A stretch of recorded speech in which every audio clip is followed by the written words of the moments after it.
ಇತಿಹಾಸ ಗೊತ್ತಿರೋರು ಮಾತ್ರ ಇತಿಹಾಸವನ್ನು ಸೃಷ್ಟಿ ಮಾಡಬಹುದು ಅಂತೇಳಿ ಐತಿಹಾಸಿಕವಾದಂಥ ನಿರ್ಣಯವನ್ನ ಪಶ್ಚಿಮ ಬಂಗಾಳದಲ್ಲಿ ಮತದಾರ ಇವತ್ತು ನನಗೆ ಕೊಟ್ಟಿರುವಂಥದ್ದು. ಸಮಸ್ತ ಮತದಾರ ಬಂಧುಗಳಿಗೆ ಹಾರ್ದಿಕವಾದಂಥ ಅಭಿನಂದನೆಗಳನ್ನ ಕೃತಜ್ಞತೆಗಳನ್ನ ನಾನು ಸಮರ್ಪಣೆ ಮಾಡುತ್ತೇನೆ. ಭಾರತೀಯ ಜನತಾ ಪಾರ್ಟಿಯ ನೇತೃತ್ವ, ನರೇಂದ್ರ ಮೋದಿ ಅವರ ನೇತೃತ್ವ, ಅಮಿತ್ ಶಾ ಅವರ ನೇತೃತ್ವ, ಕಾರ್ಯಕರ್ತ ಬಂಧುಗಳೇ, ಭಾರತೀಯ ಜನತಾ ಪಾರ್ಟಿಯ ಜಿಲ್ಲಾ ಅಧ್ಯಕ್ಷರಾದಂತಹ ಜಗದೀಶ್ ಅವರೇ, ವಿಜಯೋತ್ಸವಕ್ಕೆ ಬಂದಿರುವಂತ ನಮ್ಮೆಲ್ಲರ ನೆಚ್ಚಿನ ಅಭಿವೃದ್ಧಿ ಅಧಿಕಾರಿಗಳು ಸಂಸದರಾದಂತಹ ರಾಘವೇಂದ್ರ ಅವರಿಗೆ ಹಾರ್ದಿಕವಾದ ಸ್ವಾಗತವನ್ನು ನಾನು ಬಯಸ್ತೇನೆ.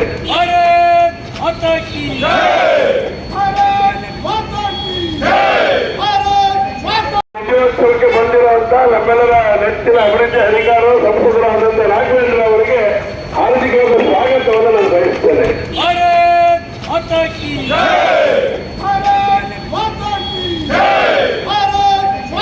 ಮಾಡಿದ್ದಾರೆ. ಮತದಾರರ ದುರ್ಗೆ ಸ್ವರೂಪವನ್ನು ಹೊತ್ತು ಇವತ್ತು ಮತದಾನವನ್ನು ಚಲಾವಣೆ ಮಾಡಿದ್ದಾರೆ.